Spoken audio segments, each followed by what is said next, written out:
4 अगस्त 2019 रात के करीब 11 बजे दिल्ली। एक व्हीकल क्वाइटली राष्ट्रपति भवन के गेट पर रुकती है। उस गाड़ी से उतरते हैं प्राइम मिनिस्टर नरेंद्र मोदी। बहुत कम लोगों को पता था कि उस रात एक ऐसा कॉन्स्टिट्यूशनल मूव प्लान हो रहा था जो 70 साल पुराने सिस्टम को बदल देगा।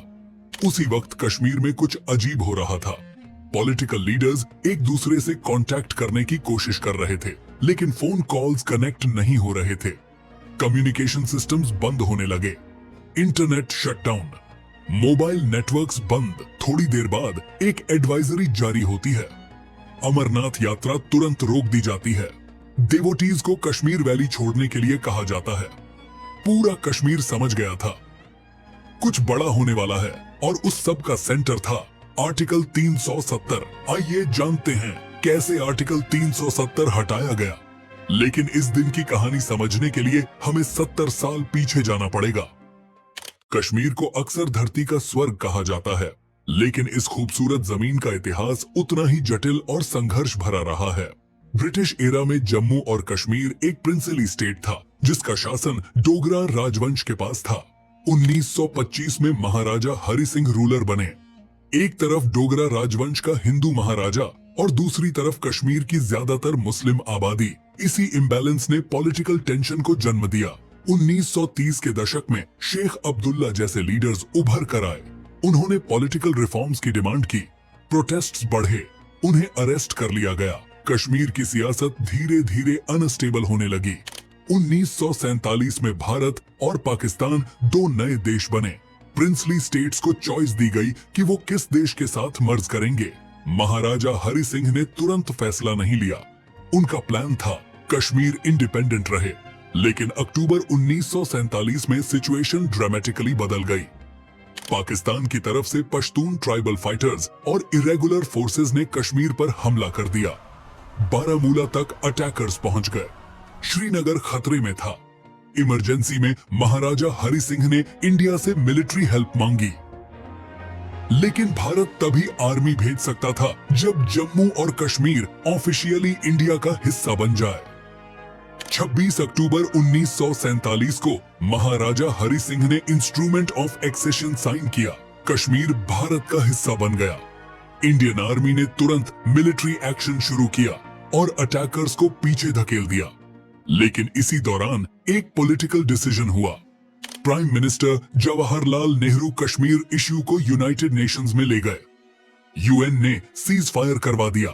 जिस एरिया पर पाकिस्तान का कंट्रोल था वो पाकिस्तान ऑक्यूपाइड कश्मीर बन गया।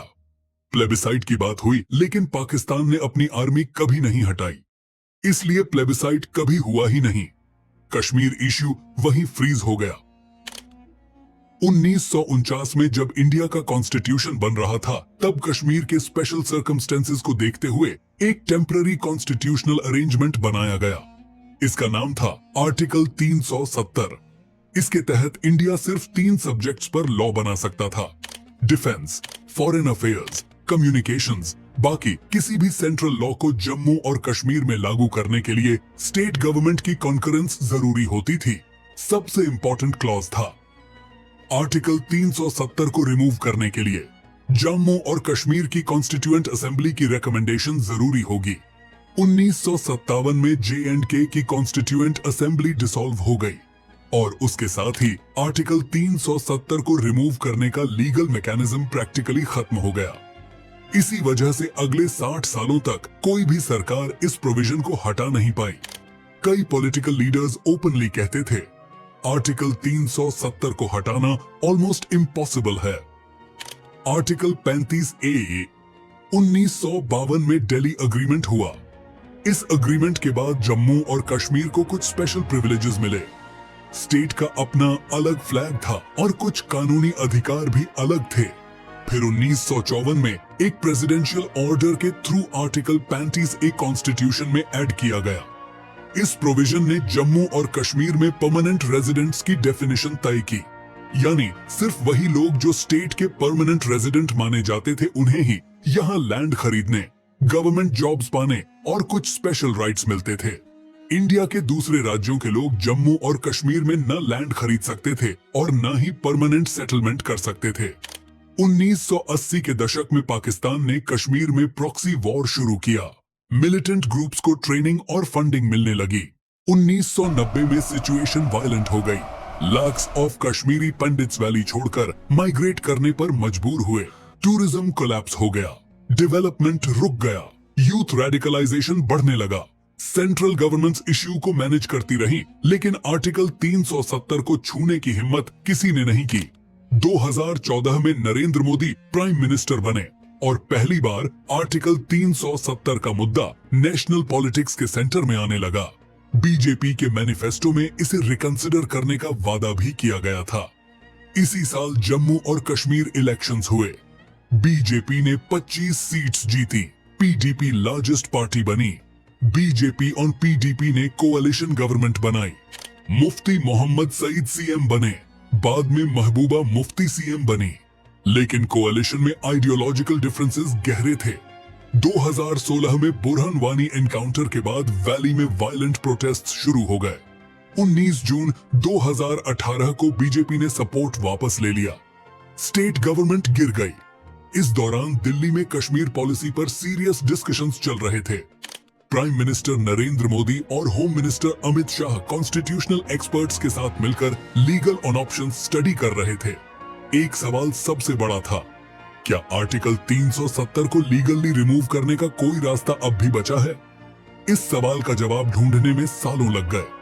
गवर्नमेंट गिरने के बाद जम्मू और कश्मीर में गवर्नर रूल लगा। उस वक्त स्टेट के गवर्नर थे सत्यपाल मलिक। अब इलेक्टेड गवर्नमेंट नहीं थी। स्टेट की एडमिनिस्ट्रेशन गवर्नर के थ्रू चल रही थी। 6 महीने बाद दिसंबर 2018 में प्रेसिडेंट्स रूल लागू हो गया। इसका मतलब था जम्मू और कश्मीर की स्टेट असेंबली डिसॉल्व हो चुकी थी और लेजिस्लेटिव की सारी पावर्स अब इंडियन पार्लियामेंट के पास आ गई थीं। यह एक ऐसा कॉन्स्टिट्यूशनल सिचुएशन था जो कश्मीर की पॉलिटिक्स में बहुत कम देखने को मिलता है। और इसी सिचुएशन ने दिल्ली को एक नया लीगल ऑप्शन दे दिया, आर्टिकल 370 को रिकंसिडर करने का। 2019 कश्मीर में सिक्योरिटी ग्रिड को टाइट किया गया और फिर वैली में 38,000 एडिशनल ट्रूप्स डिप्लॉय किए गए। अमरनाथ यात्रा टेम्पररीली सस्पेंड हुई। कम्युनिकेशन सर्विसेज शट डाउन कर दी गई। 4 अगस्त को मेजर पॉलिटिकल लीडर्स को हाउस अरेस्ट कर दिया गया। कश्मीर वैली कंप्लीटली कंट्रोल्ड थी। इससे कश्मीर में चर्चा शुरू हो गई। लोग समझने लगे थे कुछ बड़ा होने वाला है। 5 अगस्त 2019 की सुबह प्रेसिडेंट रामनाथ कोविंद ने प्रेसिडेंशियल ऑर्डर CO 272 जारी किया। इस ऑर्डर में कॉन्स्टिट्यूशन के आर्टिकल 367 में एक नई एक्सप्लेनेशन ऐड की गई। आर्टिकल 370 में जहां constituent assembly of the state लिखा था, उसका इंटरप्रिटेशन बदल दिया गया। अब इसका मतलब स्टेट लेजिस्लेटिव असेंबली माना गया। और क्योंकि उस वक्त प्रेसिडेंट्स रूल था, लेजिस्लेटिव असेंबली की सारी पावर्स ऑलरेडी पार्लियामेंट के पास थीं। यानी जो कॉन्स्टिट्यूशनल लॉक 70 साल से बंद था, उसकी चाबी पार्लियामेंट के पास आ चुकी थी। 5 अगस्त 2019 सुबह करीब 11 बजे राज्यसभा का सेशन चल रहा था। होम मिनिस्टर अमित शाह एक फाइल के साथ खड़े हुए। उस फाइल में जम्मू और कश्मीर के कॉन्स्टिट्यूशनल फ्यूचर का ब्लूप्रिंट था। और फिर रेजोल्यूशन पेश हुआ, आर्टिकल 370 को समाप्त करने का प्रस्ताव। साथ ही आर्टिकल 350A को रिमूव करने का नोटिफिकेशन और जम्मू और कश्मीर रीऑर्गेनाइजेशन बिल टेबल हुआ। बिल के मुताबिक जम्मू और कश्मीर को लेजिस्लेचर के साथ एक यूनियन टेरिटरी बनाया जाना था और लद्दाख को बिना लेजिस्लेचर के एक अलग यूनियन टेरिटरी का दर्जा दिया जाना था। राज्यसभा में वोटिंग हुई। 125 MPL सपोर्ट में। अगले दिन लोकसभा में भी रेजोल्यूशन पास हो गया।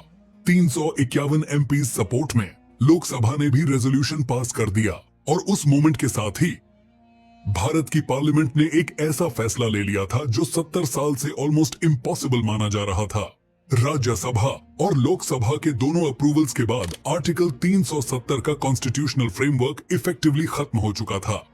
देश के अधिकतर लोगों को अभी भी पता नहीं था कि भारत की पॉलिटिक्स का एक सबसे बड़ा चैप्टर अभी अभी खत्म हुआ है। 5 अगस्त 2019 के बाद सब कुछ बदल गया। आर्टिकल 370 के लगभग सभी प्रोविजंस टर्मिनेट कर दिए गए। आर्टिकल 35A रिमूव हो गया। और पहली बार इंडियन कॉन्स्टिट्यूशन पूरी तरह जम्मू और कश्मीर में लागू हो गया। स्टेट को रीऑर्गेनाइज करके जम्मू और कश्मीर और लद्दाख दो अलग यूनियन टेरिटोरीज बना दिए गए।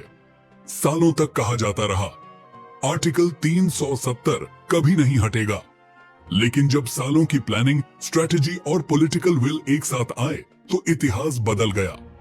5 अगस्त 2019 को भारत की पार्लियामेंट ने आर्टिकल 370 हटा दिया। कई लोगों के लिए यह सिर्फ एक पॉलिटिकल डिसीजन था, लेकिन कई लोगों के लिए यह एक ऐतिहासिक मोड़ था, एक ऐसा फैसला जिसने भारत की राजनीति और कश्मीर के भविष्य को हमेशा के लिए बदल दिया।